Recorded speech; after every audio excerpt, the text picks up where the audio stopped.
Buenas noches, bienvenidos a la Mark Twain Library del Centro Cultural Costarricense Norteamericano.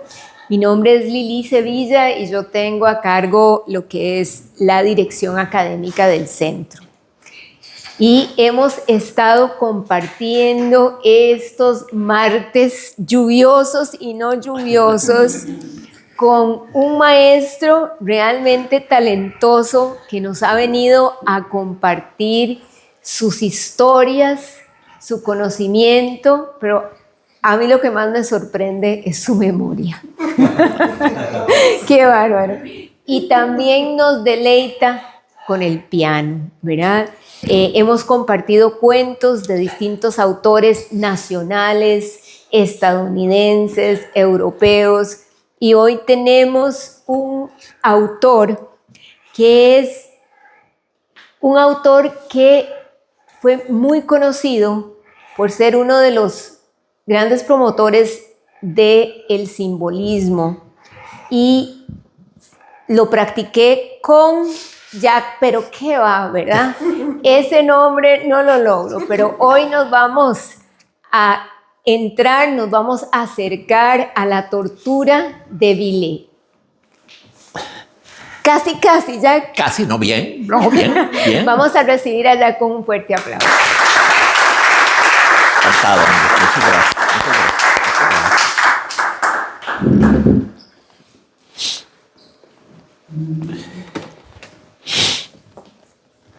Sí, tiene un nombre difícil el señor. Villiers de l'Isle-Adam. Villiers de l'Isle, aunque va con isle, se siente uno tentado a decir Villiers de l'Isle-Adam, pero no, se dice Villiers de l'Isle-Adam.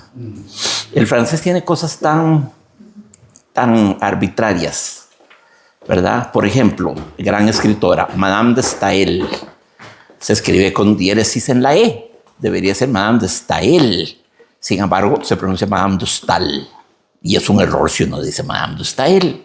Saint-Saëns, el Sainz se escribe con diéresis sobre la E, casi como si fuera el Sainz nuestro. Debería ser Saint-Saëns, pero no, se pronuncia Saint-Saëns. Entonces, no es que sea arbitrario, es histórico, porque para todo esto hay razones históricas. ¿Ves? Lo que no es lógico en el sentido de la lógica matemática, que siempre puedes confiar en que 2 y 2 son 4. En este caso no siempre puedes confiar que una diéresis se observe o no se observe. Entonces, Villiers de l'Isle-Adam, lo que significa Villiers, vendría siendo como pueblito de la isla Adam. Curioso nombre. Y no es seudónimo, este era el nombre de él. Nació en 1838, murió en 1989, joven, de cáncer de estómago. Era aristocrático. En francés los nombres que lleva la partícula de, Villiers de l'Isle-Adam, Alfred de Musset, Alfred de Vigny, ¿verdad? François René de Chateaubriand. La partícula de es el equivalente del von o del fan, ¿verdad? De los holandeses y los alemanes, o del de, para nosotros españoles. Don Francisco de Guzmán y Pimentel, conde duque de Olivares. Ese es el nombre más pomposo que he encontrado en mi vida hasta ahora. Hay otros, pero no, hay algunos peores, pero eso los podemos ver. Don Francisco de Guzmán y Pimentel, conde duque de Olivares. Imagínense ustedes. Yo soy Jacques Sagot de San Francisco de Dos Ríos. Si quieren nobilizar un poquillo, pueden decir que yo soy de Saint-François de Deux-Rivières. Jacques Sagot de Saint-François de Deux-Rivières. West Bank of María Aguilar. En el West Bank hay que reírse de lo que no se puede cambiar. Sí, ese era Villiers de l'Isle. Pero antes de pasar a hablar de este señor de nombre peculiar, pero es un nombre lindo, es un nombre evocador, sonoro, misterioso, como su propia prosa. El cuento que les tengo de Dios es uno de los mejores cuentos que yo he leído en mi vida, realmente. Sí, como maquinaria narrativa, como engranaje destinado a causar un efecto, a asombrarte, a tirarte a la lona, a noquearte. rara vez he leído un cuento tan bien lubricado, tan eficiente en ese aspecto. ¿Qué oímos? ¿Para Elisa? ¿Oímos para Elisa? No, mucha perecilla con para Elisa. Vi un no, un sí. Sí. Le gusta Chopin. Ah, vamos con Chopin entonces.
gracias.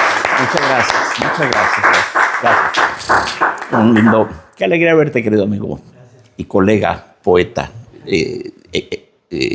egregio. Es un piropo, egregio. Suena raro, pero eso es un piropo. Sí, ese era un vals de Chopin, el vals en la menor. Que yo no sé por qué, nunca he entendido por qué Chopin, y eso sí es de él, lo llama gran vals brillante. No es brillante, es un vals muy melancólico. En realidad, muy melancólico y muy introspectivo, ¿verdad? No es el Chopin, no es un vals de salón, ¿verdad? Pero bueno, así lo llama él. Y es muy hermosa música, muy hermosa. Después podemos oír otra cosa, si les apetece. Y ahora vamos con el señor Villiers de l'Isle-Adam. Este cuento que voy a leer como una parte de la obra más conocida de él, escribió mucho, pero lo que se recoge de él, lo que se recuerda de él es poquito. Básicamente un volumen de cuentos que se llama Cuentos Crueles, Contes Cruels, cuentos crueles. Y vaya que sí lo son, por lo menos los que son crueles, no todos lo son, pero los que son crueles sí. Para mí es maravilloso ese ciclo. Muy influenciado por Edgar Allan Poe, but who wasn't? Todo el mundo fue influenciado por Edgar Allan Poe después de él, ¿verdad? Los más grandes cuentistas del mundo.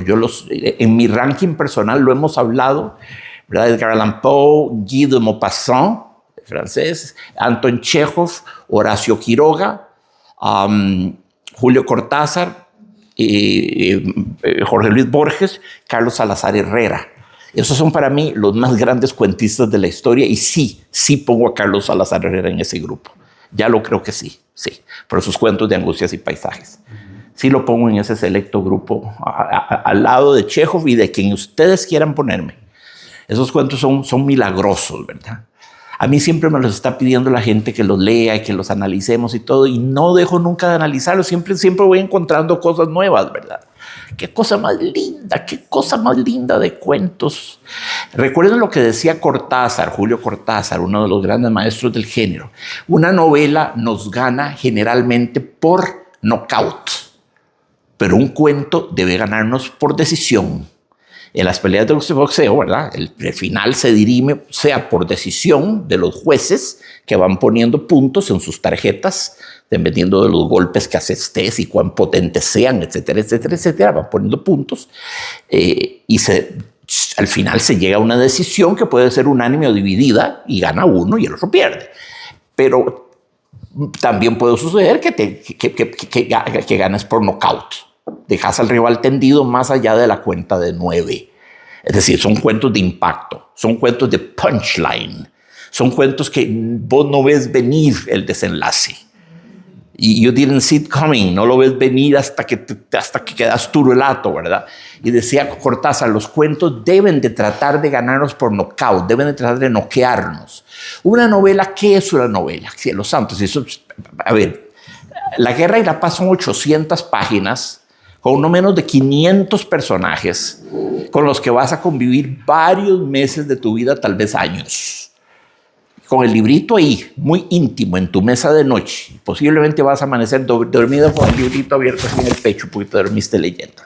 Tu relación con una novela es íntima y prolongada. Es casi, con una novela tienes que casarte. Casarte o por lo menos tener un noviazgo. Ya no se usa la palabra, lo sé. En mi tiempo se decía jalar, ¿verdad? Jalaba y lo quebraban a uno. Primero uno se declaraba, Lili, ¿te acordás? Uno se declaraba, ¿verdad? Y eso le correspondía al hombre. Después de declararse, le decían que sí, jalemos, o la típica respuesta que no, que solo te quieren, pero como amigo. Lo cual me hizo a mí, yo era el hombre con más amigas en el mundo. Todas mis fútiles, estériles, vanas declaraciones topaban con los videos. Sí, me vas a decir que como amigo, qué pereza. Bueno, ¿verdad? Eso era. Sí, te declarabas, jalabas y te quebraban. Porque andas ya casi como tan agüevadillo. Es que lo quebraron ayer. Pero me hace tanta gracia porque esa era la terminología en mis épocas. Hablo de los 70s. De los 70 es un error decir lo que acabo de decir. Cuando hablas de una década pasada no se dice de los 70, de los 70 o de los 80 o de los 60. No se usa el plural. Van ustedes a disculpar. Sí, en los 70 ese era el protocolo, ¿verdad? Ya no. Ya la gente no se declara, ni jala, ni te quiebra. Ya simplemente apretás y desapretás y después no se tiene un approach que es mucho menos solemne y mucho menos ritual. Con una novela tenés que jalar, porque la vas a tener. Esos personajes en esa novela van a habitarte, van a pasarse aquí, te van a colonizar, van a ocupar tus pensamientos, tu vida de vigilia y también tu vida onírica y nocturna. Se van a hacer como viejos amigos. Después de meses de estar con ellos, Rodion Raskolnikov se convierte en un amigo tuyo, ¿verdad? Claro, Misha Karamazov, ¿verdad? El príncipe Mikhtin, el príncipe idiota, que siempre se traduce mal, porque el término no era idiota. Para la palabra que usa Dostoyevsky era ingenuo. Ingenuo no es lo mismo que idiota, por el amor de Dios. No seamos muy claros. Entonces, uno termina. Una novela es esencialmente no tanto hay una historia, y hay 20,000 subplots, subargumentos que se integran al tronco principal de la historia. Claro que sí hay narrativa, pero una novela siempre esencialmente es la radiografía de un alma. Eso es, la mostración de un alma. Cuando uno termina Crimen y Castigo, uno siente que realmente conoce a Rodion Raskolnikov. Sus bajezas, sus debilidades, sus cosas buenas, sus delirios de grandeza, todo, ¿verdad? Es la mostración de un alma, eso es lo que importa. En el cuento no interesa tanto mostrar un alma, cosa que toma mucho tiempo por principio, sino la historia, y sí, la narrativa. Tiene que ser ágil y concisa, no tienes mucho tiempo, tienes unas poquitas páginas. Si no, caes ya no en un cuento, sino en lo que Miguel de Unamuno llamaba una nivola. Él se inventó esa palabra. Para no hablar de novelas, hablaba de nivola. San Manuel Bueno Mártir, por ejemplo, o Niebla, maravillosas historias, por cierto, él las llamaba nivolas. ¿No? Que los críticos me critican porque dicen que no son novelas ni son cuentos. Bueno, tienen razón, los vamos a bautizar nivolas. Y era muy peleondo Miguel de Unamuno. Esas dos son sobre todo San Manuel Bueno Mártir. Eso hay que leerlo, compañeros.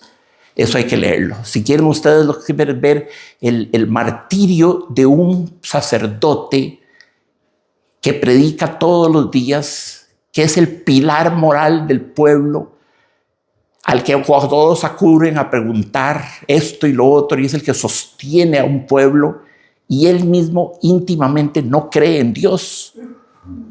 Y no porque sea un viejo hipócrita, no, simplemente él sabe que él no puede darse el lujo de pararse en un púlpito y decir, miren, francamente, vamos a leer hoy esta parte de Corintios tal y tal, pero yo no creo en esto. Él no podía hacer eso.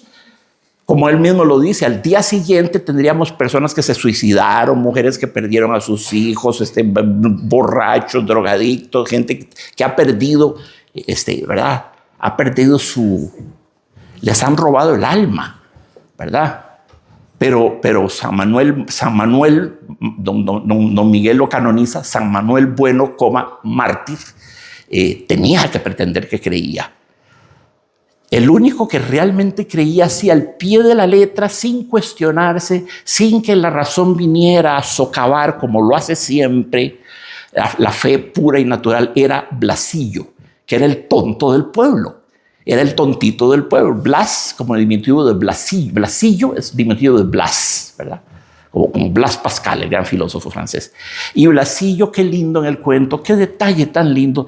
Blasillo muere, se queda dormido en medio de la misa, acostadito era un muchacho joven acostadito en una de las sillas de la iglesia, acunado por la madre iglesia, en brazos de la madre iglesia, arrullado por la misa y las palabras en latín y la música de órgano, se queda dormido. Y siempre me parece tan lindo. Es tan lindo el personaje de Blasillo. Y en mi vida he tenido muchos momentos, si quieren que les sea honestos, en que me he dicho, carajo, ¿cómo me serviría ser Blasillo en este momento?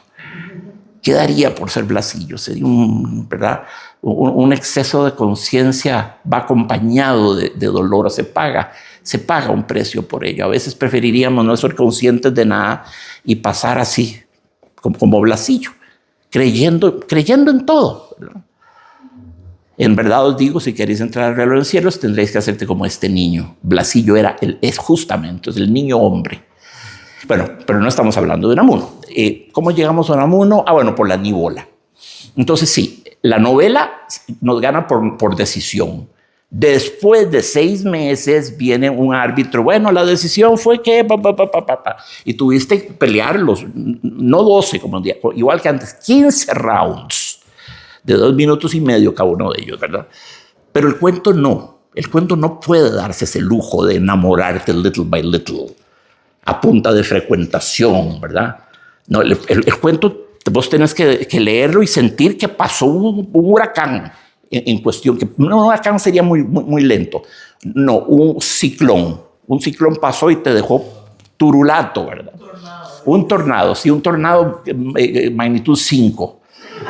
Sí, magnitud 5, los miden, sí, los tornados, los meteorólogos llaman la diestra de Dios, porque todo lo destruyen, ¿verdad? Yo viví mucho tiempo en Texas y vi muchos de esos bichos. Lo que es más, supe lo que era andar en una autopista, en un carro, capeándome de un tornado y huyendo de él, ¿verdad? Deseando que se desviara para otro lado. La verdad es que yo no era el que iba al volante, era mi esposa, pero bueno, fue muy angustioso.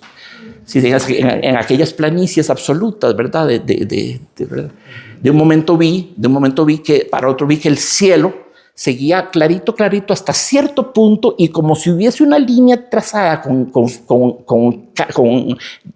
tiza, exactamente de un momento para otro era de un gris oscuro, ratón, pesado, heavy, ¿verdad? Pero no se mezclaba con el otro aire. Había evidentemente un frente frío y húmedo terrible, pero no se mezclaba. Entonces se empezaron a soltarse como piruchitos que salían por aquí y por acá, ¿verdad? Como tirabuzones. Y los tirabuzoncitos eran inofensivos, pero hubo un momento en que se soltó uno que ya ese daba mucho miedo. Y el tipo de ruido que hacía. Corazón, me pasa aquí lo tengo. Bueno, muchas gracias. Entonces, muy bien.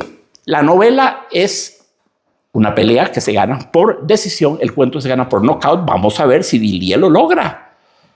No sobre el bandido de Fabio, porque ya la leyó desacatando mis instrucciones, pero... Me hizo cargo. Qué milagro. Una traducción, pero no la leí. Vamos a ver en qué consiste este cuento. Este cuento se llama La tortura. Está ambientado en tiempos de la Inquisición. Es fundamental el hecho de la Inquisición en el entramado de este cuento. Le damos. Bajo las bóvedas del Tribunal de Zaragoza, en un atardecer de aquel entonces, el venerable Pedro Arbués de Espila, sexto prior de los dominicos de Segovia y gran inquisidor de España, seguido de un fraile redentor, ejecutor de torturas, y precedido de 2 familiares del Santo Oficio que llevaban faroles, descendió a un calabozo perdido en la oscuridad. Igual que nos pasó con Edgar Allan Poe, el retrato oval. Vean la cantidad de información que el autor logra comprimir en ese primer párrafo. Estamos en el Tribunal de Zaragoza, en tiempo de la Inquisición. Hay un fraile redentor, precedido por 2 miembros del Santo Oficio, y llevan a un presidiario. Chirrió la cerradura de una pesada puerta. Entraron en un impache en donde la luz que llegaba desde lo alto de un vano enrejado dejaba entrever entre 2 anillas empotradas en el muro un caballete ennegrecido por la sangre, una hornilla y un cántaro. Sobre un lecho de paja, sujeto con grilletes, la argolla de hierro al cuello, estaba sentado un hombre huraño, vestido de harapos, de una edad imprecisa. No era otro este prisionero que el rabí Aser Abarbanel, judío aragonés que, acusado de usura e inhumano desprecio por los pobres, había sido sometido a tortura día a día desde hacía más de un año. Sin embargo, como una ceguera era más dura que su piel, se había negado a abjurar. orgulloso de una filiación más que milenaria, envanecido de sus rancios antepasados, pues todo judío que se precie de serlo es celoso de su sangre, descendía según el Talmud de Otoniel y por consiguiente de Ipsiboe, mujer de este último juez de Israel, circunstancia que había sostenido su valor en lo más duro de los ininterrumpidos suplicios. Entonces el rabino, el prisionero, estaba entroncado, ¿verdad? Genealógicamente con judíos de mucho postín, de gran crestería, incluso de un juez de Israel. Fue entonces cuando el venerable Pedro Arbues de Espila, con los ojos llenos de lágrimas, pensando que esta empedernida alma se cerraba a la salvación, se acercó al tembloroso rabino y le dijo estas palabras: «Hijo mío, regocijaos, porque vuestros sufrimientos en este mundo vayan a llegar a su término. Si ante tanta obstinación tuve que permitir a mi pesar que usaran de extremada severidad, mi deber de corrección fraterna tiene sus límites.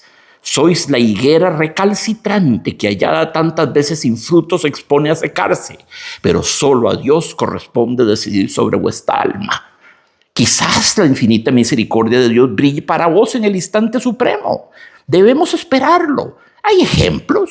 Así sea. Descansad pues tranquilo esta noche. Mañana formaréis parte del auto de fe, es decir, seréis expuesto en el quemadero, hoguera precursora de la llama eterna. Así va a descansar muy bien, ¿verdad? Hoguera precursora de la llama eterna. Bien sabéis, hijo mío, que no quema sino al cabo de cierto tiempo. Y la muerte tarda en llegar al menos 2 horas, frecuentemente 3, debido a los paños mojados y helados con los que procuramos proteger la frente y el corazón de los holocaustos. Seréis solamente 43. Pensad que, situado en la última fila, tendréis el tiempo necesario para invocar a Dios y ofrecerle este bautismo de fuego que es el del Espíritu Santo. Así pues, esperad en la luz y dormíos». El pobre hombre, yo padezco de insomnio. Ganas me dan de ir a auxiliarlo con una caja de sopiclona, que es lo que tomo yo. Sopiclona, venlafaxina, por supuesto, clonazepam, todas esas cosas. ¿Cómo va a dormir así? ¿Verdad? Y cómo lo presenta el preste, cómo lo presenta el sacerdote, como un hecho de exultancia, como un hecho que debería motivarlo a la felicidad. Su alma va a ser salvada. Sí, su cuerpo va a sufrir, se lo advierte, y mucho, porque toma 2 horas en llegar, va el número 42. Todos están quemándose alrededor de la pira, ¿verdad? Pero él está en los últimos, entonces la llama va a tomar rato en llegar a él. Antes que eso va a padecer hipoxia, falta de oxígeno. Con un poquito de misericordia divina morirá ahogado, asfixiado, antes que quemado, ¿verdad? Sin embargo, por si acaso, le van a humedecer las ropas para que aguante más y ojalá sienta el fuego morder sus carnes, ¿verdad? Es tremendo, ¿verdad? La noción de que el dolor, de que el martirio expía siempre por principio un crimen, una falta, un pecado. La noción de que todo dolor es merecido, que siempre he detestado es porque yo soy hemofílico. Pasé muchísima parte de mi infancia en camas y en situaciones de salud limítrofes con la muerte. Entonces, cuando alguien me sugería además que eso era un castigo, ya para colmo, que yo era un castigo y que me lo había merecido por imprudente, porque fui a jugar caballito en el jardín, que es lo que le cogí el niño, o me encaramé en una piedra y me caí, me torcí un tobillo, lo que fuera. Y yo de niño me lo creía. Yo no tenía defensas para recusar esa impugnación. Yo me decía, sí, si estoy sufriendo así y si me está doliendo así, esta rodilla, esta cadera, yo debe ser que me lo merezco. Debe ser que soy una pésima persona. Lo recuerdo pensarlo. La mitad de mi dolor era psíquico, era moral. La otra mitad era físico. Entonces, rechazo de plano este tipo de situaciones, ¿verdad? Terminado este discurso, don Arbues hizo un signo para que desencadenaran al desgraciado, lo besó con ternura. Después le llegó el turno al fraile redentor, el especialista en torturas, que en voz muy baja pidió al judío perdón por lo que le había hecho sufrir para redimirle. Luego le abrazaron los dos familiares, cuyo beso fue silenciado por las cogullas. Las cogullas es el capuchón, ¿verdad? Los inquisidores, ¿verdad? Los frailes redentores usaban unas capuchas.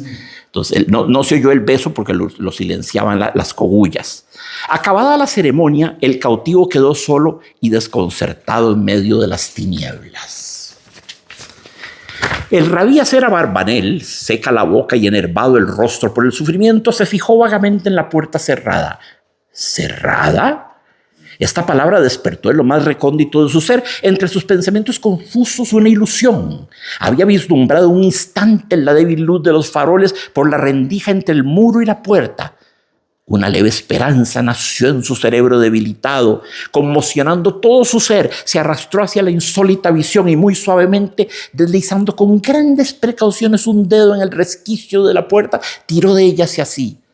¡Oh! Profundo asombro, por una casualidad extraordinaria, el familiar que le había cerrado giró la pesada llave antes que la puerta llegase al tope en el marco de piedra, por lo que al no entrar el enmohecido pasador en su orificio de engaste, la puerta pudo volver a abrirse.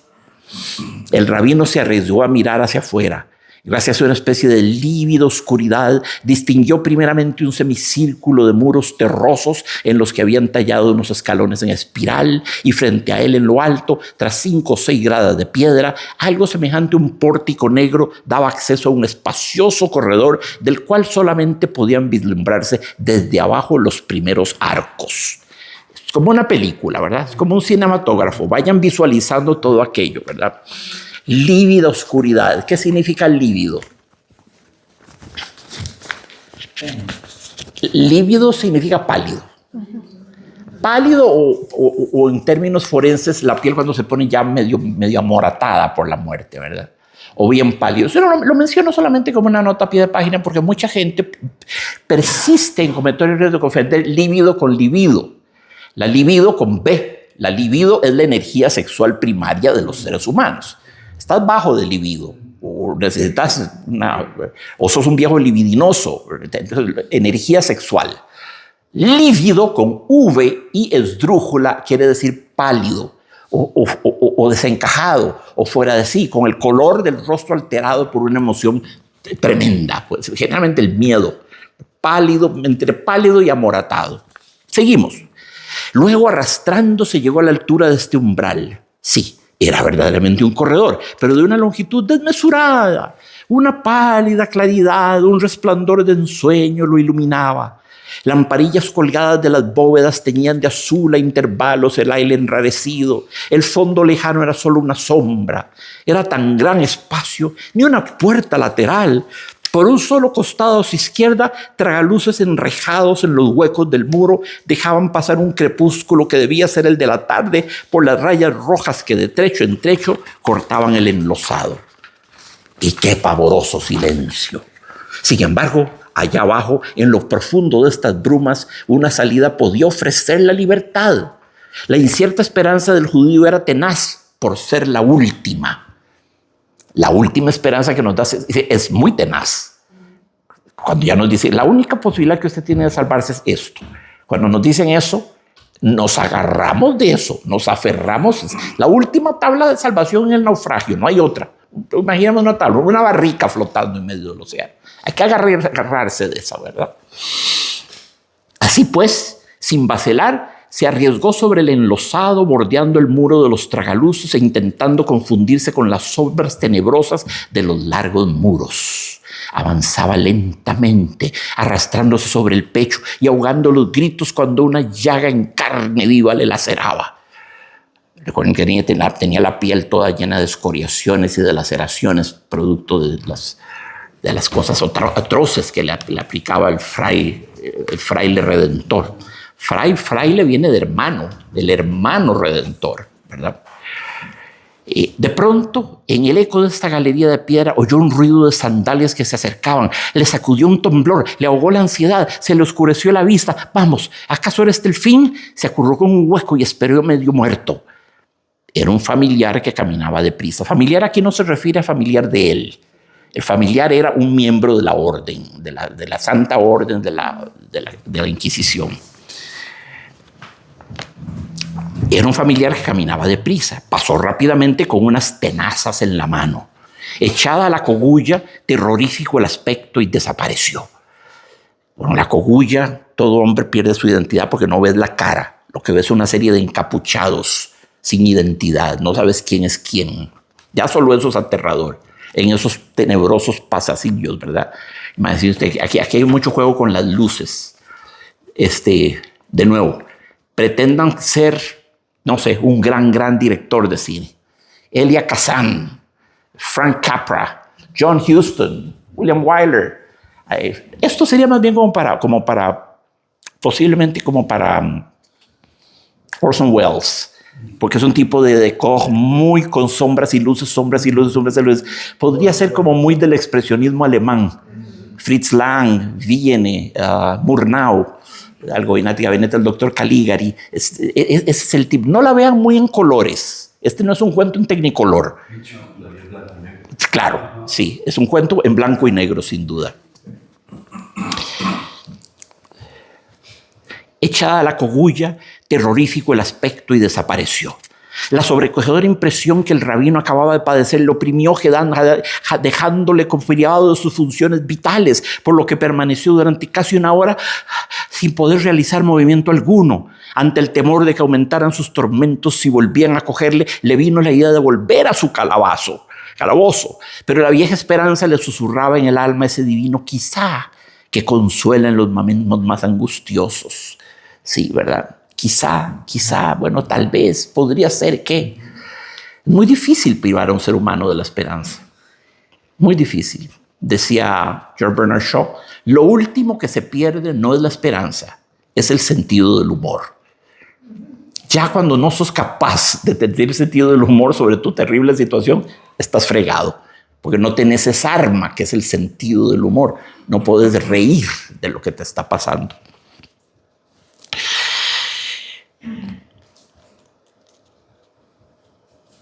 Pero a la vieja esperanza le susurraba en el alma ese divino quizá que consuela en los momentos más angustiosos. Se había producido un milagro, no cabía duda. Continuó pues arrastrando hacia la posible evasión. Agotado por el dolor y el hambre, seguía adelante, y este corredor sepulcral parecía alargarse misteriosamente, y él, sin dejar de avanzar, miraba constantemente hacia la sombra o a lo lejos donde tenía que haber una salida hacia la salvación.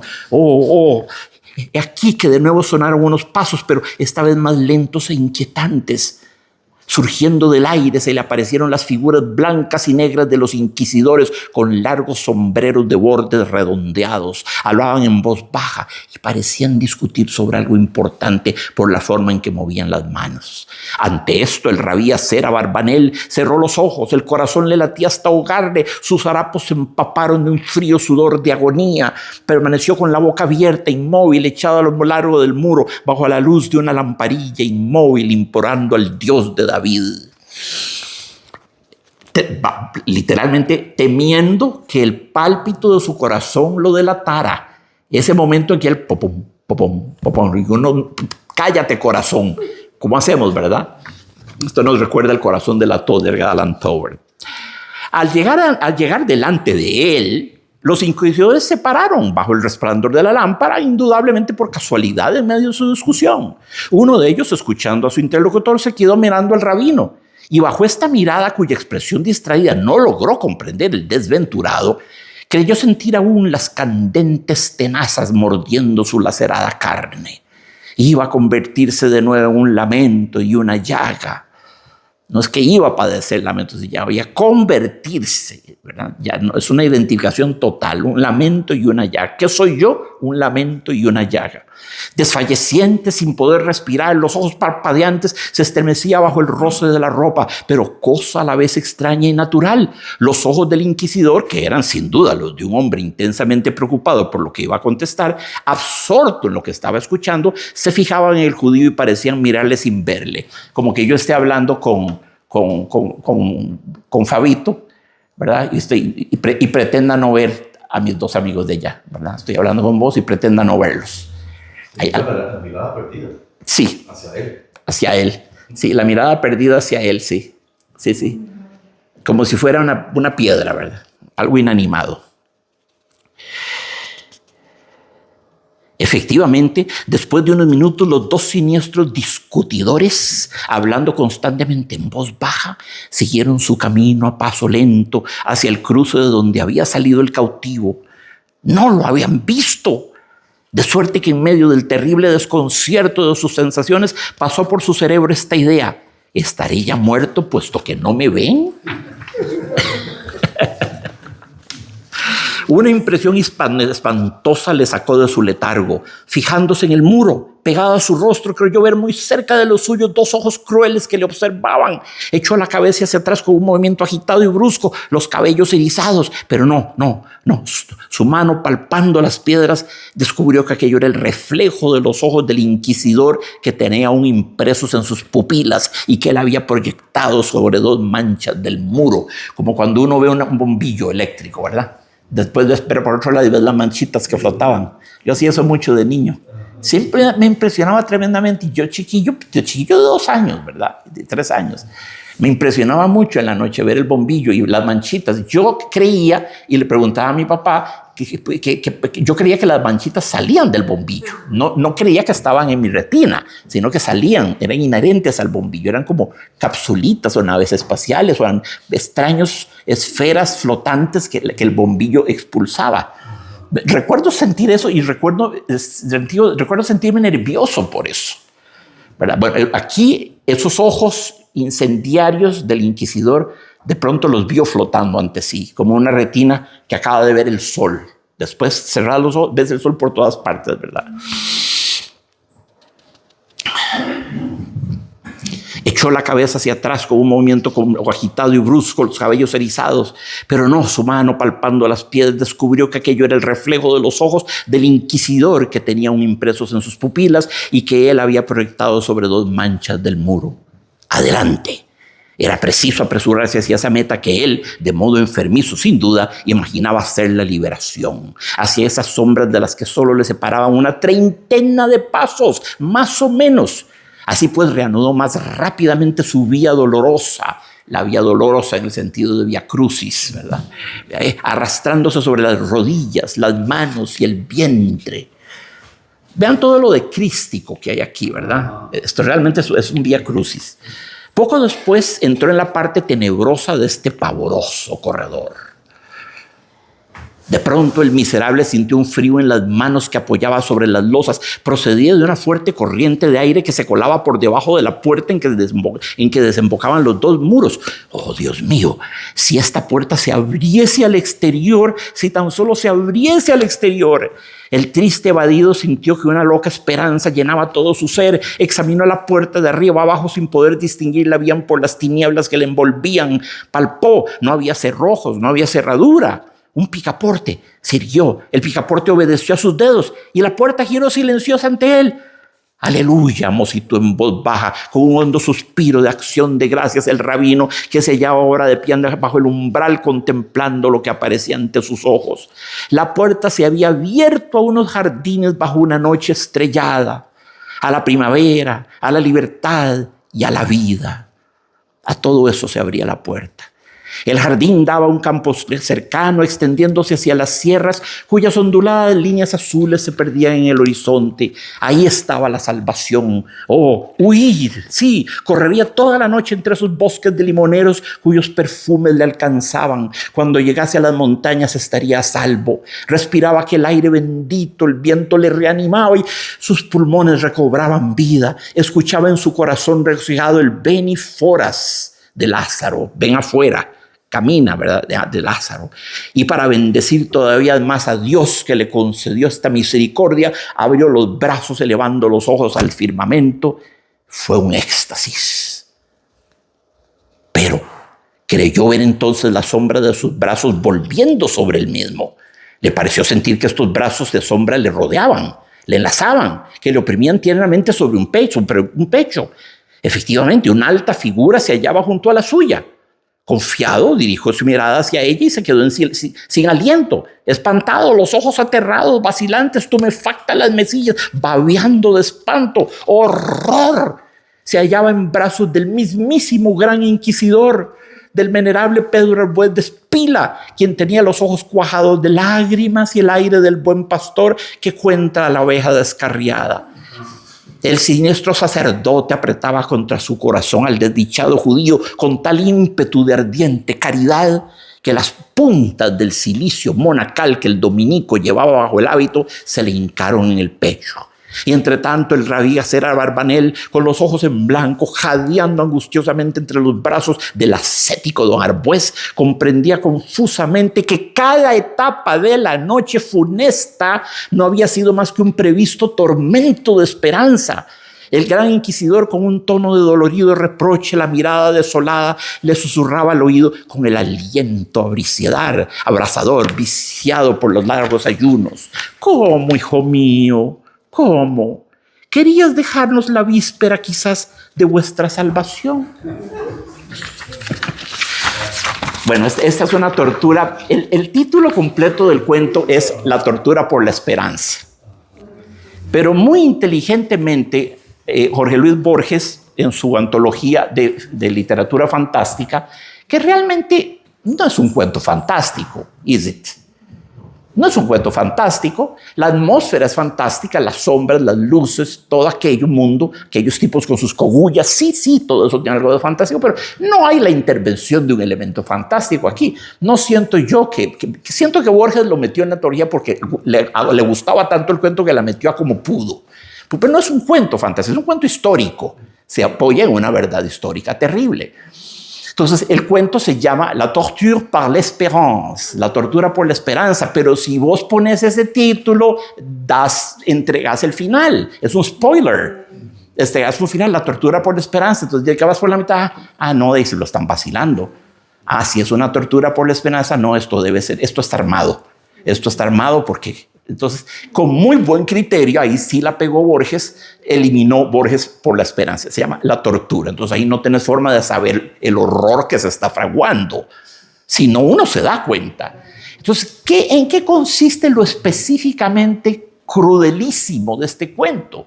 En que los torturadores, en el caso de un prisionero particularmente impenetrable, con una fe de acero, ¿verdad?, que no había forma de hacerlo jurar de su fe, más que estaba enraizado en la sangre de Otoniel, un juez de Israel. Era de linaje de reyes, por el amor de Dios, ¿verdad? Era de estirpe de reyes. No quería jurar de su fe, ¿verdad? Entonces, lo único que se le ocurrió a don Pedro Arbues de Espila era este tormento, que consiste, vean la perversidad. ¿Qué es lo que le hacen a este judío realmente? Porque él, cuando sale de la cárcel, ve el cielo estrellado. Después de tantos meses, tal vez años, metido en aquel hueco indecente, ¿verdad? Ve el cielo estrellado, llega hasta él el perfume de azahar de los limoneros, ve la línea de las cimas de las montañas, ve la floresta, ve los bosques, la noche inmensa. Sí, soy libre, ahora correré, ya, esta es mi salvación, nadie podrá encontrarme de nuevo, aquí basta con correr, nadie me encontrará más. Uy, tenía razón si así hubiera sido. Y entonces, del éxtasis de arrobamiento ante ver que su Dios le había concedido ese milagro improbabilísimo, porque ¿cuáles eran las posibilidades estadísticas de que hayan dejado mal la primera puerta y mal la segunda y mal la tercera?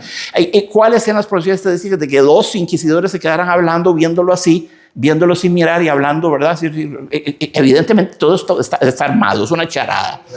Entonces, lo que quieren es quitarle a su Dios, es quitarle su fe. Es la peor de las torturas. Es una manera de decirle, ves la cochinada que es tu Dios, ves qué porquería es tu Dios, ves de qué sirvió tu Dios, te hizo el milagro, no solo te lo hizo, no te hizo ningún milagro, te tiró en este foso del sufrimiento, se burló de vos, tu Dios está riendo, arrastrándose la barriga, está riendo de vos como de un perro.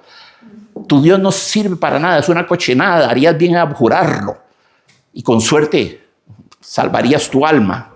porque el fuego era reservado a los que no abjuraban. Si él abjuraba, posiblemente se hubiera salvado.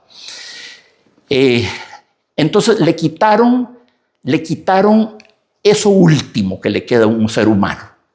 Sí, la esperanza, pero la fe también.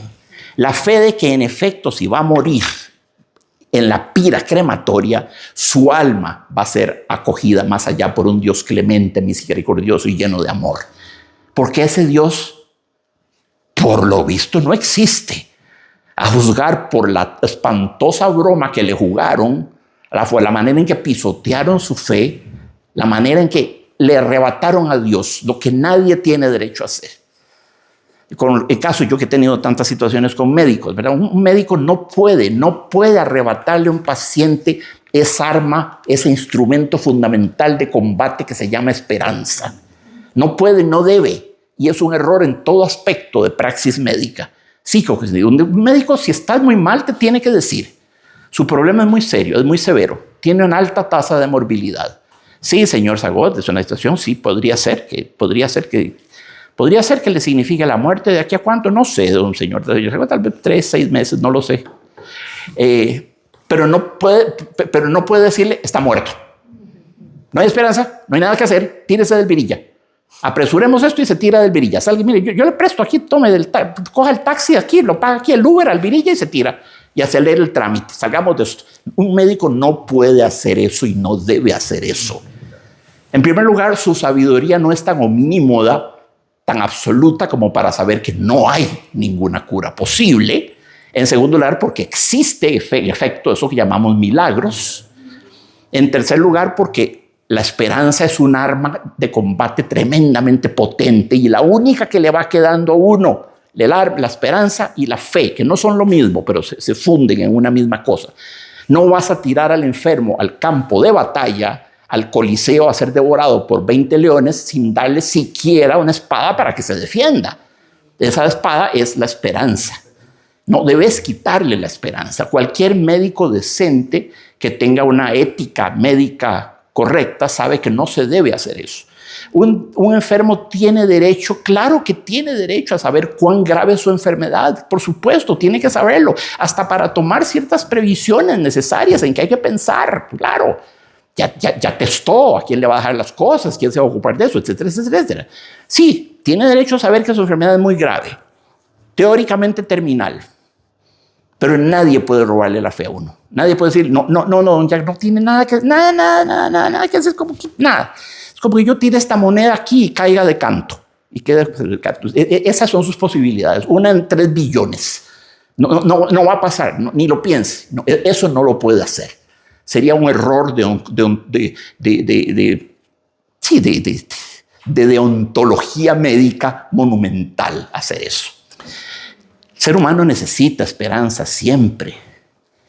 ¿Y cuántos diagnósticos médicos muy fregados no se han visto revertidos de manera impresionante? Está la esperanza, está la fe y está la voluntad humana, está la sed de vida, está la voluntad de vivir. Si el médico que diagnosticó a Beethoven le dijo, bueno, usted va a quedar sordo, de aquí a 2 años no va a haber nada. Si se hubiera, como lo pensó, si se hubiera suicidado, eso lo sabemos por el que escribió el testamento de Heiligenstadt cuando estaba pensando matarse, muy jovencito, 30 años. Si hubiera cometido ese acto fatal, no tendríamos, de las 9 sinfonías tendríamos una, solo la primera. Todas las después son posteriores al diagnóstico fatal, usted va a quedarse sordo. Y salieron 32 sonatas, 16 cuartetos de cuerda, 9 sonatas para violín y piano, una ópera, 2 misas, tríos, un septeto, montones de cosas formidables, extraordinarias, ¿verdad? Entonces no se debe nunca minusvalorar, ¿verdad? Darle menos valor a el espíritu de lucha que el ser humano lleva adentro. El ser humano viene equipado por natura con un espíritu de lucha. La lucha estimula al ser humano. Sin lucha todos nos hacemos así como muy aguados, así como muy amodorrados y perdemos nuestra fibra ética y épica también, ¿verdad? Entonces, claro, a un guerrero, y Beethoven lo era si jamás lo hubo, que hombre, qué voluntad. Hoy estaba oyendo una pieza de él en la sala, que toqué alguna vez la toqué en París y no la toqué bien además, siempre me quedó ese malestar. Y qué compositor extraordinario, cielo santo, qué compositor extraordinario. Como decía Albert Einstein, todo lo que dice Einstein es citable, ¿verdad? Si lo dice Jacques Sagot, a nadie le importa. Pero si lo dice Einstein, todo el mundo corre. ¿Qué dijo Einstein? Así, eso dijo Einstein. Sí, ese es el fetiche cientificista que tenemos en nuestros días. Si lo dice, si algo es como dice en la expresión popular, no, está probado científicamente. No, Jack, sí, la calvicie se cura, si está probado científicamente. Si usas esta jalea real con jena de egipcia o con hierbas del Amazonas, herbamatín, es ridículos. Y siempre ponen lugares exóticos. Hierbas del Amazonas. Tenían que ser del Amazonas. No podían de ser no, ni siquiera del Orinoco, del Paraná. No, tenía que ser del Tiribí, no. Del de Tárcoles, no, desde el Amazonas. O bien una hierba hena egipcia. La pirámide de Giza, las pirámides, ¿verdad? La esfinge. Podrán creer que uno sea tan estúpido. A mí me da cólera que me subestimen de esa manera, ¿verdad? ¿Qué diantres puede tener una maldita hierba del Amazonas que no tenga una macoya que tengo yo en el patio de mi casa? ¿Qué es la cosa? Solo porque viene del Amazonas tiene que tener insólitos poderes curativos. Ya me salí, vuelvo al riel de nuevo. Entonces, bueno, la gran tragedia del judío, del rabí, es que era un rabí, ¿verdad? Hacer a Abarbanel, era una figura o era un líder religioso. Además, entroncado por sangre con Otoniel, uno de los últimos reyes de Israel. Él había sido pariente más bien de la esposa de Otoniel, pero bueno, por ahí andaba. Y lo golpean en ese lugar, en el lugar donde más duele, en la esperanza, ¿verdad? Lo hacen que crea por última vez en su Dios. Tan es así, él pudo haber abierto la puerta y haber salido corriendo como un loco. Pero su sobrecogimiento, que fue místico, fue una experiencia mística, lo hace caer de hinojos, cae postrado, con los brazos en alto, y dice, oh, prodigio, qué prodigio. Al aire de la noche fresco, hace tanto que no lo inhalaba, qué prodigio, qué linda es la vida. Y lo hace como un acto de gratitud suprema. Gracias, Padre, gracias, Padre, gracias. Yo sabía que no ibas a dejarme solo. Y en ese momento ve una sombra, lo más terrible, sobre el suelo. Habemos después, porque era posiblemente una noche de estrellas o de luna. Ve su sombra en el suelo y ve una sombra más grande que viene detrás de él, y esa sombra como que lo abraza, le pasa las manos y lo abraza y lo estrecha contra su propio cuerpo a tal punto que siente los punzones del silicio monacal. Ustedes saben lo que es el silicio monacal, ¿verdad? Es uno de los instrumentos perversos con que algunos órdenes monacales mortifican su carne. Es un método de mortificación de la carne. El silicio es una faja con aguijones que se te clava. Conforme más la socas, más se te clava en el vientre. Y pasas todo el día con los picos clavados en la pancita. Y a veces se encarna y se mete y morís con el silicio. Y no te lo quita nadie, ¿verdad? Porque crece piel alrededor del silicio. Entonces hace parte de tu ser. Aunque duele, es inexpresable. Es como decir la autoflagelación, ¿verdad? Los monjes se autoflagelan, ¿verdad? No necesito hablar de monjes. Conozco gente de alguna secta religiosa en este país que tengo un amigo muy querido que practica la autoflagelación. Se desnuda por completo, se pone de rodillas en la bañera, ¿verdad? Y tiene un látigo que es como un palo así, con unas mechillas, que son montones de mechillas chiquitillas. Son como montones de latiguillos chiquitillos, y con eso se hace así, fla, fla, fla, fla, de cada lado de la cabeza. Que practica ayunos de un mes, o de 3 semanas, o de lo que sea. Que usa coronas de espinas. Es gente que cree en el valor de la mortificación de la carne. Dije que es un amigo, pero realmente yo lo veo como un ex amigo, porque no puedo con eso. No, volvemos a lo mismo. Yo soy hemofílico. Yo conocí muy de cerca lo que era la mortificación de la carne. Mi cuerpo ha sido suficientemente mortificado. Una vez me hace, es que yo creo ya que en la mortificación de la carne, pero Jorge, la mortificación de la carne es un lujo. Te das cuenta es que es un lujo mortificarse la carne. Presupone que uno goce de magnífica salud. Si sos un atleta, mortificas tu carne. No importa. Desde esa posición, sí. Anda a preguntarle a los salón de enfermos terminales ahí en los cuidados intensivos del Hospital México donde voy a... Anda a preguntarles quién quiere una mortificación de la carne. Conectados, entubados, a duras penas conscientes. Andar a preguntar, ofrece corona de espinas ahí. Vende silicios monacales ahí en la sección de enfermos terminales. Anda a ver cuántos te lo compran. Es que para mortificar la carne, ¿cuál es la condición de posibilidad? Que la carne esté saludable. Porque si ya está tan sufrida y tan disminuida y tan corroída por la enfermedad, ya ni le importa. Ni le importa. Entonces, por eso yo le decía, mira, eso está bien para los deportistas de alto nivel. Comprendo que Cristiano Ronaldo tal vez en sus ataques de pietismo o de misticismo súbito se mortifique la carne. Él es un atleta. Él es un atleta. Tiene mucho que mortificar. Yo tengo menos, ya ves, estoy bastante mortificado. Entonces, pero bueno, eso es un cilicio monacal. Entonces, el judío siente el abrazo asqueroso, además siente el mal aliento de Pedro, pues de la espila, ¿verdad? Lo dice decentemente Villiers, ¿verdad? Sentí el aliento viciado por los largos ayunos. Ya es un aliento de alguien que no ha comido, ya es puras babas y pura cosa que no te has lavado los dientes porque no has comido, no existía Colgate con toda seguridad. ¿En qué ciudad podrían ustedes ubicar este cuento?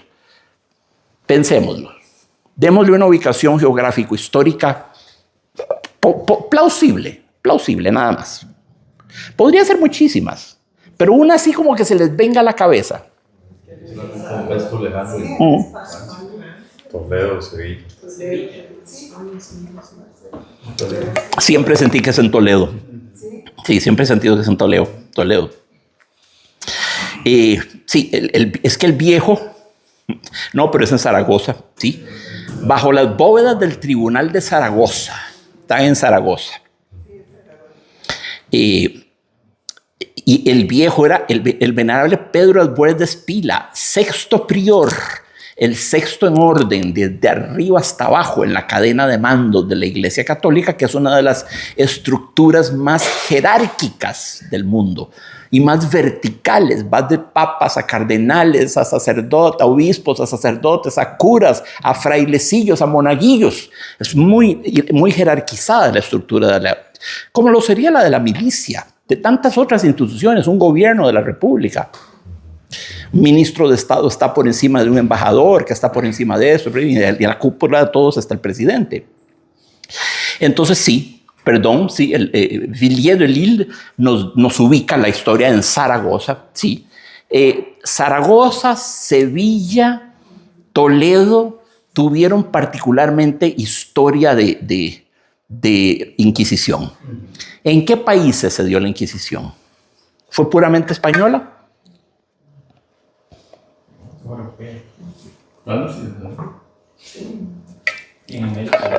En América Latina, eso es lo que quería que me dijeran.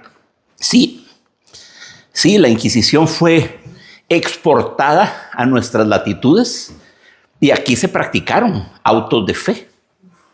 Autos de fe son cremaciones, ¿verdad? Los autos de fe, auto da fe, como dicen los franceses, eran grandes ceremonias muy espectacularizadas que se celebraban los domingos en la tarde, que tenían toda una gradería de gente, ir a ver el clásico.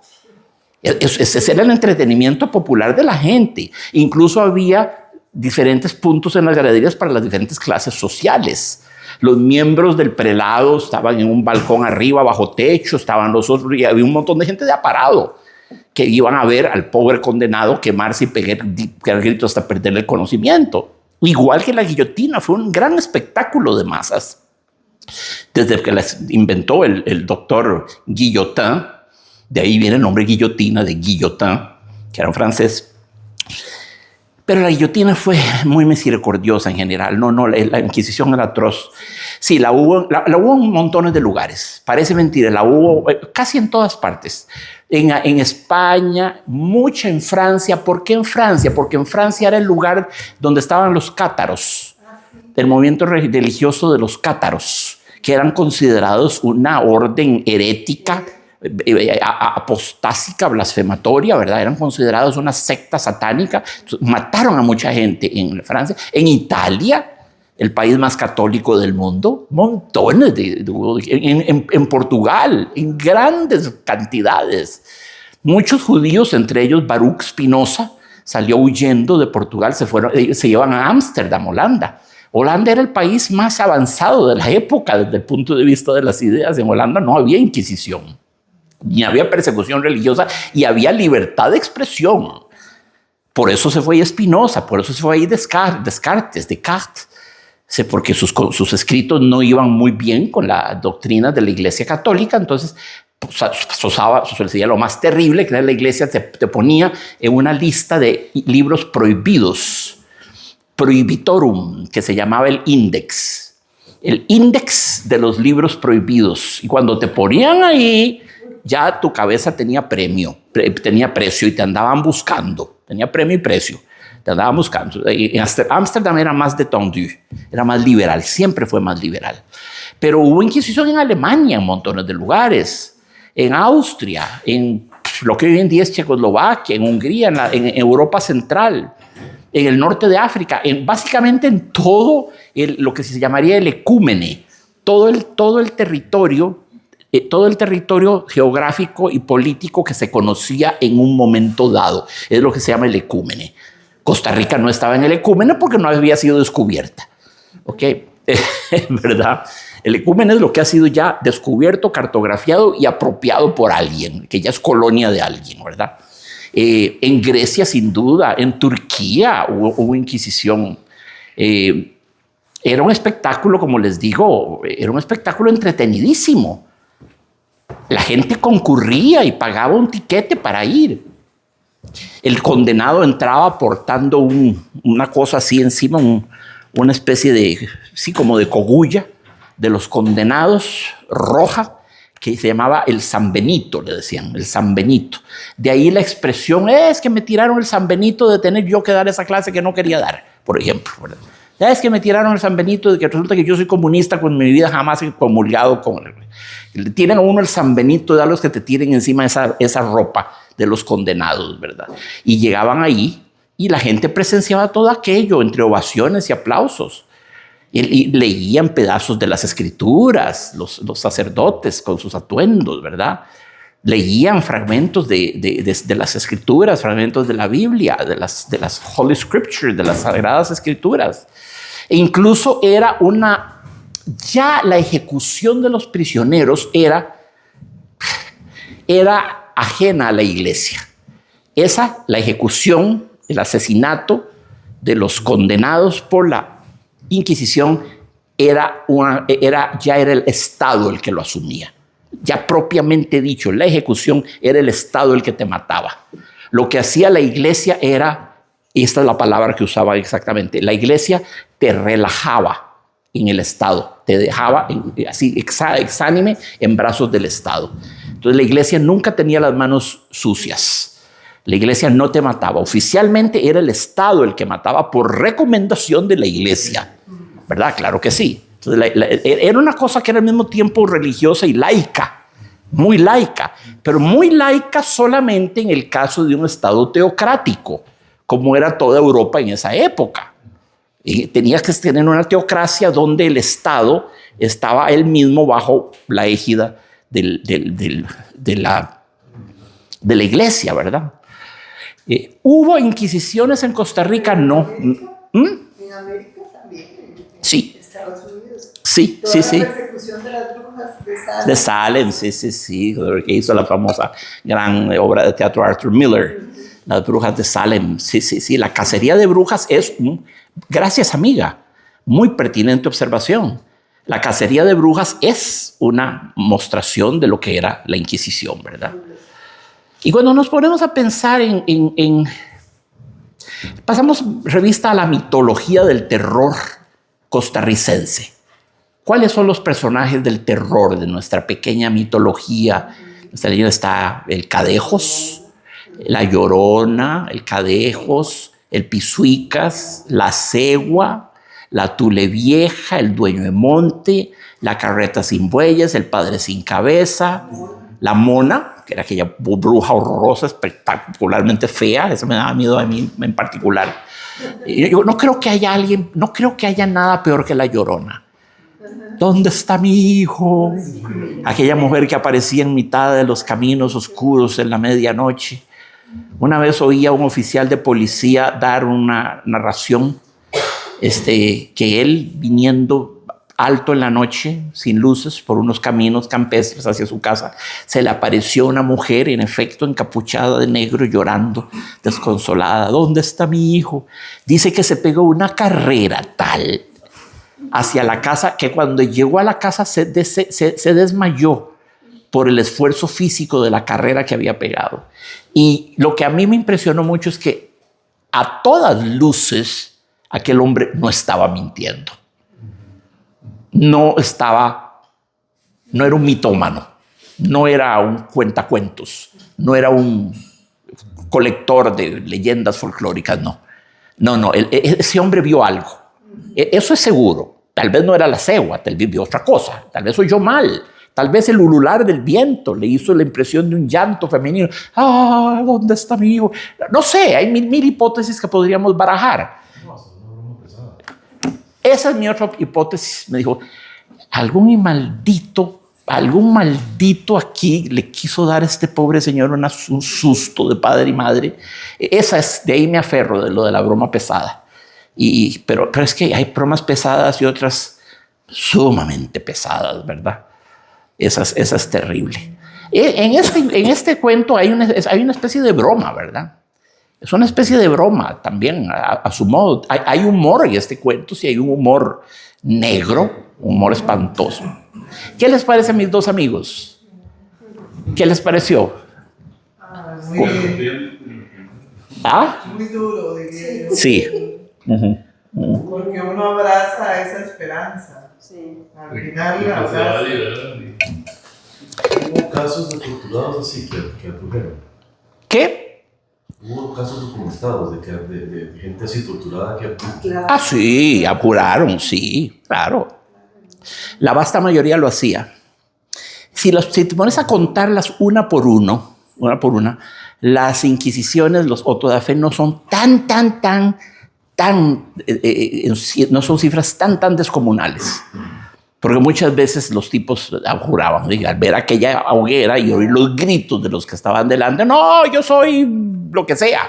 Pues decías lo que fuera, ¿verdad? Pero sí, entonces era un hecho ejercido por un poder estatal. Era el que ponía el fuego en la pira era el Estado, no la Iglesia.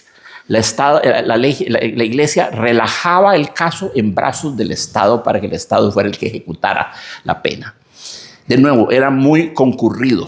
Auto da fe, acto de fe significaba. Auto da fe, acto de fe.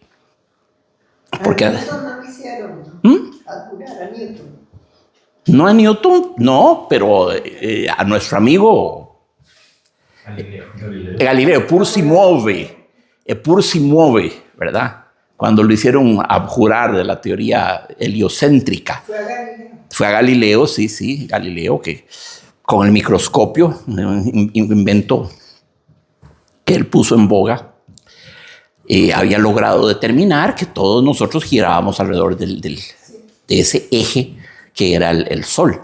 Imagínate el trastorno enorme que eso suponía para la cosmovisión de la Iglesia Católica, donde el ser humano es el centro y eje del universo. Y más atrás, desde los griegos, cuando Protágoras dijo el ser humano es la medida de todas las cosas, lo infinitamente grande como lo infinitamente pequeño, el ser humano, lo que se llama el humanismo, el culto que se le dio al ser humano y sigue dándosele al día de hoy. Sí, querido amigo. Sí, un caso similar es el de Giordano Bruno. Sí, sí. 30 años antes de Galileo. Ese sí lo Sí. A ese sí lo quemaron. Sí, sí. Justamente Galileo está horrorizado por lo que le había pasado a su colega. Negó el heliocentrismo.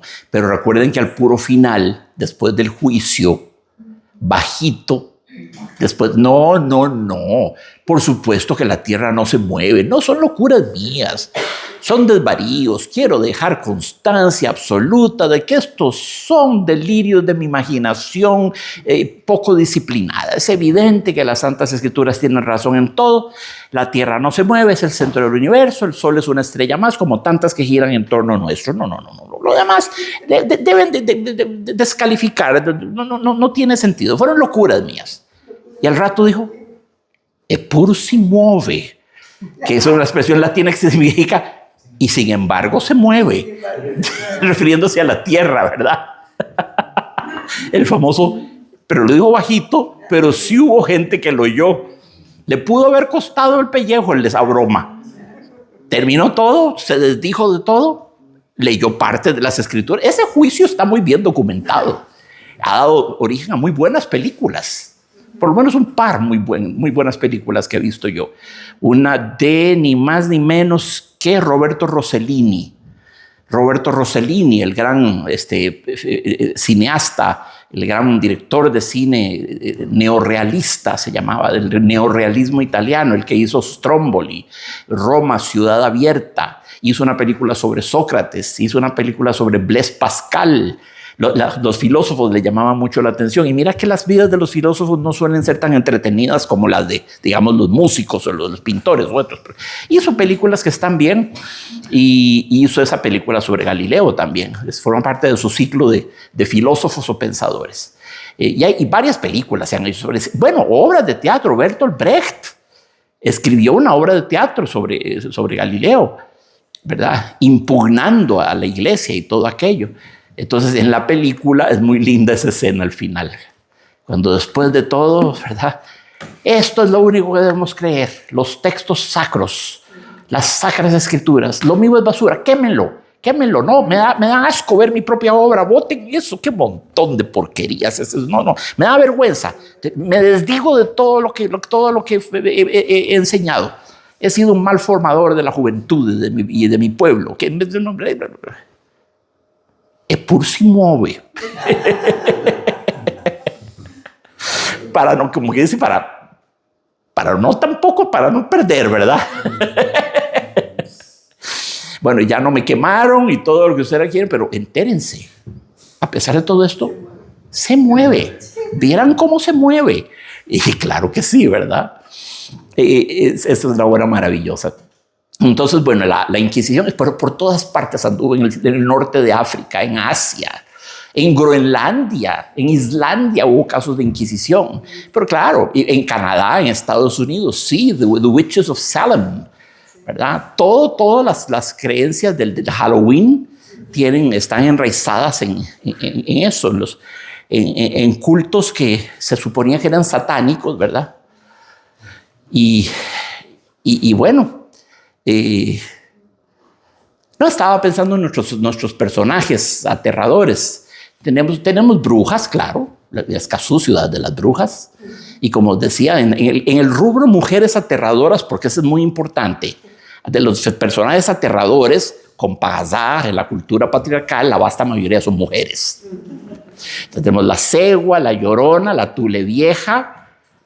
Ya son 3 aterradoras, ¿verdad? La Mona y las brujas en general. Y luego tenemos, bueno, la carreta sin bueyes es un objeto, el padre sin cabeza, el cadejos, el pisuicas, que se confunden. ¿Por qué el cadejos, el dueño de monte? Siempre mi mamá anda con eso. Cortate el pelo ya, pareces el dueño de monte. Yo nunca he visto el dueño de monte. Me imagino que es un viejo todo mechudo, seguramente, o calvo y con mechas, no lo sé. ¿Y por qué pregunto esto? Porque es muy probable que todos estos personajes hayan sido sacrificados en algún momento. Que hayan sido sacrificados y se hayan integrado al imaginario colectivo bajo la forma de monstruos. Era preciso monstrificarlos para ejecutarlos, ¿verdad? Para que la iglesia pudiese ejecutarlos. Había que satanizarlos, demonizarlos.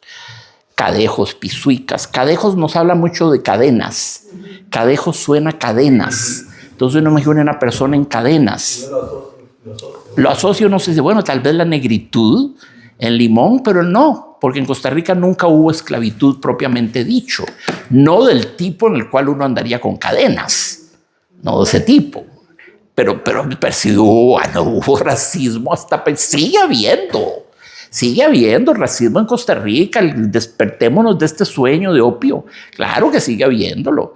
El racismo y toda la fuerza de la musculatura, de la negritud que entró por el Atlántico, a hacer el ferrocarril al Atlántico, ¿verdad? Por ahí entró también el fútbol a Costa Rica para la trivia. Porque el fútbol lo inventaron los ingleses en 1862. Se hicieron los primeros, el Código de Cambridge, donde va todo el reglamento y contempla todo lo de hoy. La posición offside, el penal, no se toca la bola con la mano, todo lo esencial está ahí, ¿verdad? Y los ingenieros ingleses que vinieron a trabajar en el ferrocarril trajeron y le enseñaron a los negros en el lado de Limón el fútbol. Entonces el fútbol se empezó a jugar en Costa Rica en Limón, no en San José, en Puerto Limón. Y como el biotipo de la negritud es muy potente, tiene más fortaleza, zancada más larga, más velocidad, más músculo, más fuerza, era una fuerza tremenda. Y Limón y la negritud ha sido la cantera eternamente saqueada de grandes futbolistas de nuestro país. Todos los futbolistas negros de nuestro país son de oriundos de Limón. Todos los que ustedes quieran. Desde Errol Daniels hasta Wally Van, hasta Bernard Medford, hasta Joseph Campbell, todos. Joel Campbell, sí, todos vienen de ese lado, ¿verdad? Sí. Es muy interesante ver eso. Por el otro lado que llegó el fútbol fue al centro, sí, al centro. También cuando hicieron el tranvía, nadie de ustedes se acuerda del tranvía. Ni siquiera un vejete como yo se puede acordar del tranvía. Yo soy del 62. ¿Cuándo quitaron el tranvía, más o menos? ¿En qué año habrán quitado el tranvía? Yo creo que fue como en el 50. Por esos años, sí. Por el 50. Sí, ninguno de nosotros lo habría visto. Pero vinieron de nuevo ingenieros y operarios ingleses a instalar el tranvía. Entonces, bueno, por ese lado también.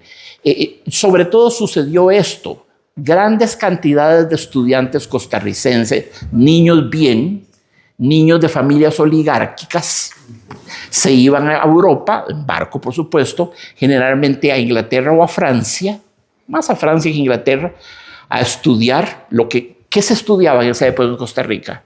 Medicina, farmacia o leyes. Eso eran las profesiones así liberales, las profesiones que prestigiaban. Mi hijo es abogado y el otro es de médico, el otro es farmacéutico. Farmacia era muy, muy importante, muy divertido eso. Entonces, eso era lo que iban a estudiar. No iban a estudiar ingeniería cibernética, ¿verdad? No, iban a estudiar eso. Y cuando estuvieron en Londres, vieron el furor de la gente jugando con bolillas en plazas y en parques y en haciendas y en montazales, ¿verdad? Entonces trajeron a Costa Rica el fútbol. Aquí estamos hablando fines del siglo XIX. Pongamos 1895, por poner una fecha. 1895. Los primeros juegos de fútbol ya codificados en Costa Rica se hicieron en la sabana.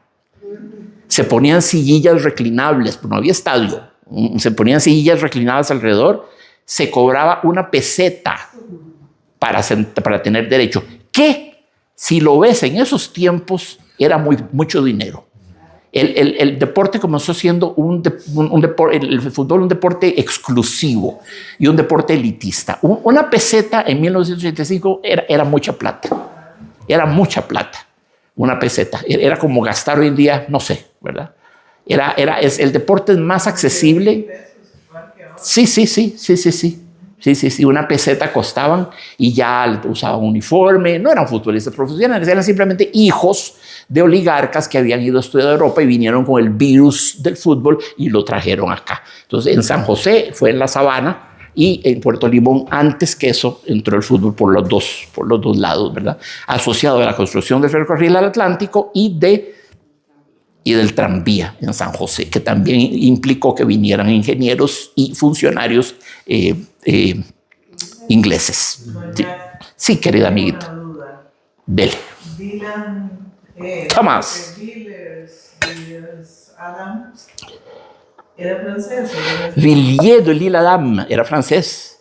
¿Y escribió en español? No, en francesísimo. Enriquete francés. Conte cruel.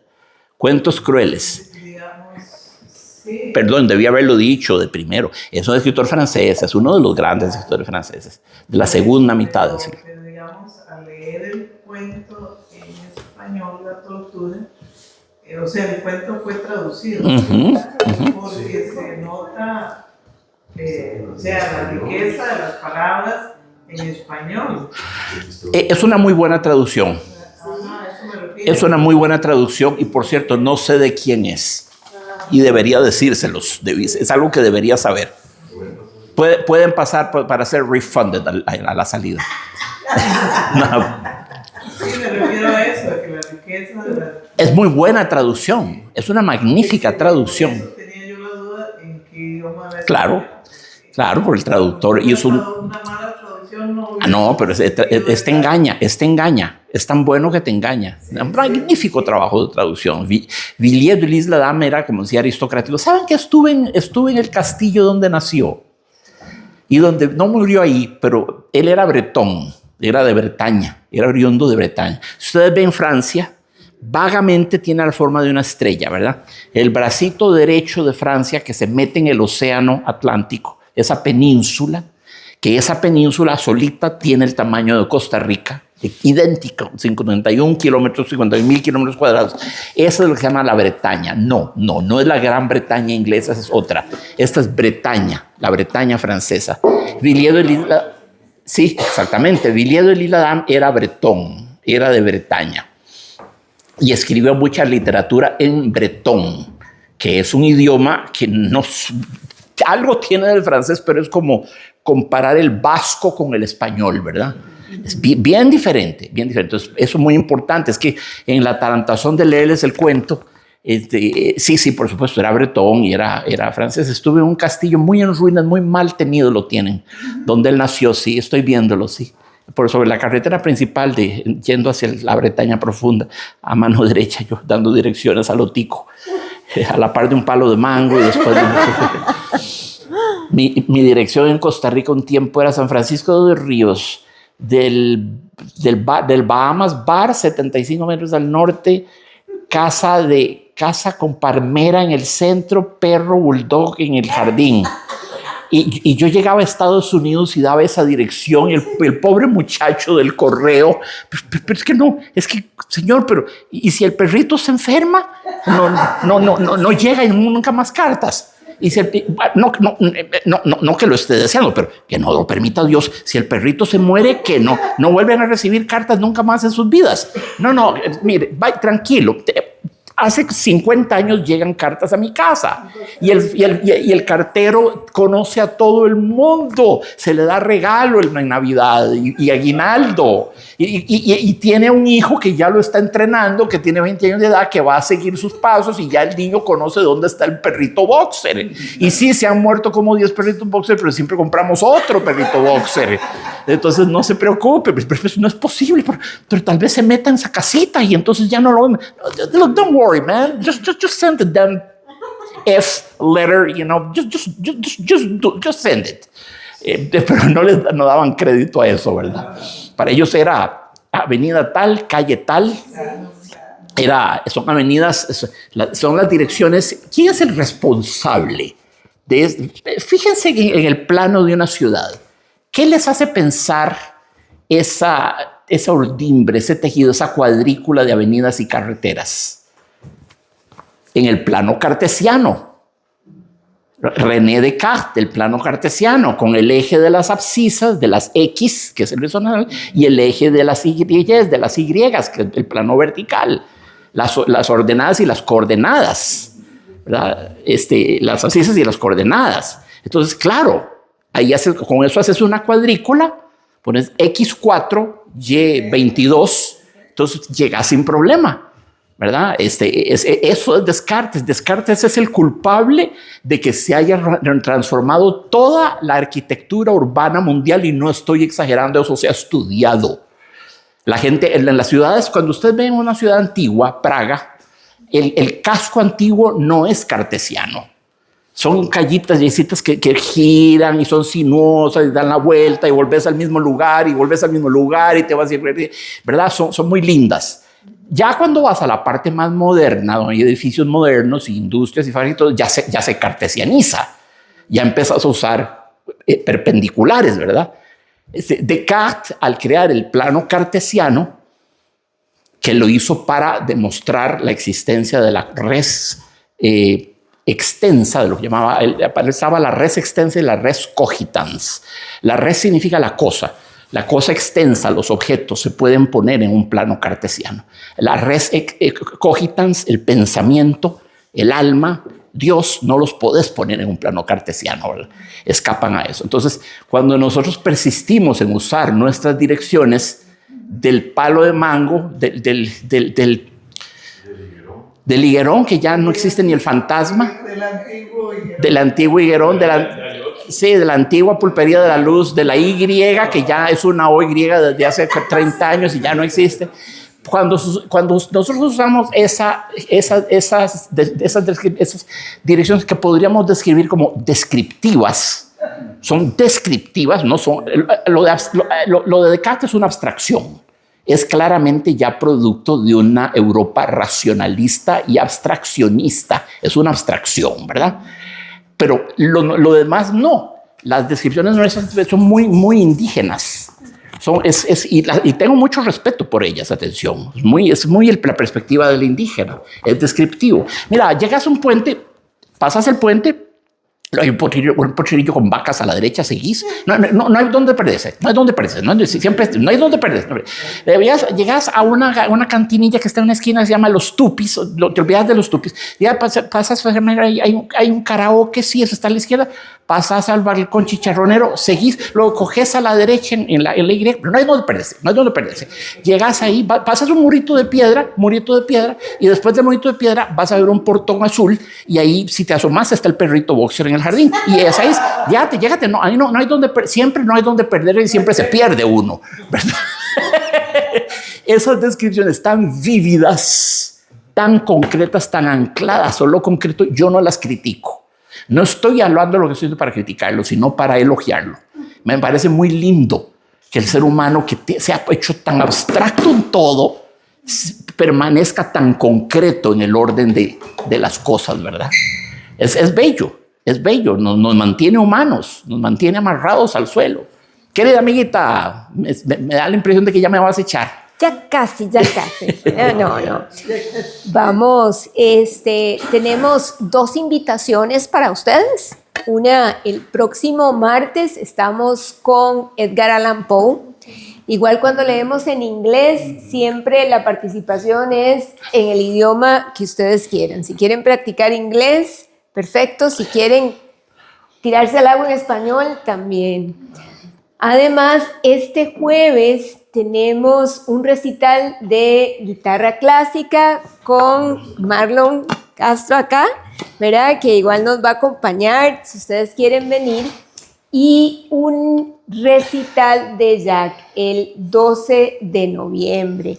Yo sé que han estado preguntando, ese va a ser en el Teo a las 7 de la noche, para que si quieren ingresar y reservar el espacio, entonces lo hagan a través del Teo.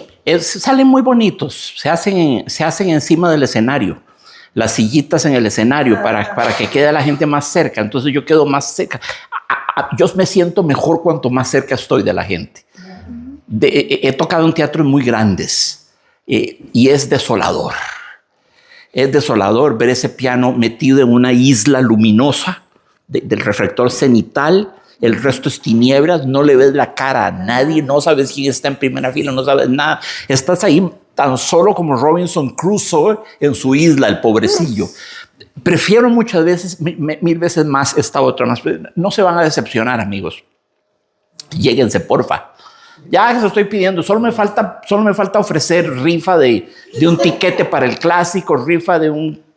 Vamos a llevar un karaoke, llevamos chifrijos, ceviche, rumberas, Es el 12 media hora de de chistes con noviembre, porción ya, son. es un jueves.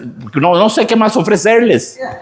No, Pero no, te vamos a acompañar, Zach, ¿verdad? Y más bien, no sé si usted nos despide. Sí, démosle alguna cosita de la música. Muchas gracias, hermano, por haber llegado. Pues llegaste la vez pasada, me prometiste que ibas a volver de nuevo y yo me dije, vamos a ver. Pero fuiste true to your word y te lo agradezco de todo corazón. Y a los nuevos, qué lindo tenerlos aquí, qué lindo. Aquí estamos siempre en necesidad de público. Siempre. Y estas, ¿la pasaron bien? ¿Ya habían estado?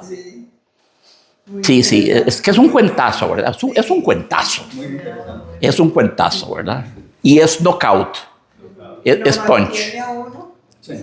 Sí, hay suspenso, ¿verdad? Sí, es un cuento que puede... Sí. Es un cuento que puede calificar en una antología del cuento fantástico, en una antología de cuento de suspenso, en una antología de cuento de terror. Está como en el medio de todas esas categorías, ¿verdad? Al final no lo crees, le digo una cosa. No, cuando yo lo leí, qué horror, qué angustia, qué sofoco. Cuando ve la sombra que lo va abrazando y siente las puntas del silicio. ¿Cómo? Hijo mío, mi ovejita más querida, querías abandonarnos el día antes de tu salvación. No, qué horror. Esa dulzura indecente del inquisidor. Querías abandonarnos el día de tu salvación. ¿Cómo es posible? Es que sí, eso es lo magistral, porque no llega a regañarlo. ¿Cómo? Tú, mi más querida ovejita, querías ese... No, es que eso es lo que es aterrador, ¿verdad? Bueno, vamos a ver. Ahora sí vamos a escuchar frames. Démosle.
gracias. Muchas gracias.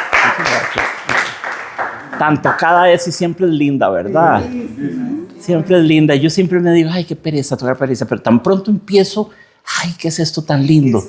Es una curiosa sensación. Y podrán ustedes creer que Beethoven a Paralisa, no tenía gran estima por Paralisa, la catalogó dentro de un grupo de piecitas de él que llamó bagatelas. Bagatela es algo sin valor. Bagatela es una cosilla chiquitilla, fruslerías, cosas baratieris, bagatelas. ¿Cómo se te ocurre preocuparte por bagatelas? Eso es una bagatela, ¿no? Esa y otras piecitas para piano las metió todas dentro de un álbum que llamó Bagatelas. Así, según él, esto era una bagatela. Pucha, ojalá pudiera uno componer bagatelas así, ¿verdad? Bueno, muñequita, muchas gracias por todo. Gracias, queridos amigos. Estoy feliz de tener nueva gente. La muchacha, la señora, el chiquito, el papá. Lléguense de nuevo. Es tan lindo tener gente aquí. ¿Vieron? Muchas gracias, muy buenas noches. Claro, sí. Chao, muñequita. Muchas gracias. Nos por todo, hablamos corazón. a ver, ¿no? Hasta luego. Hasta luego. Hasta luego.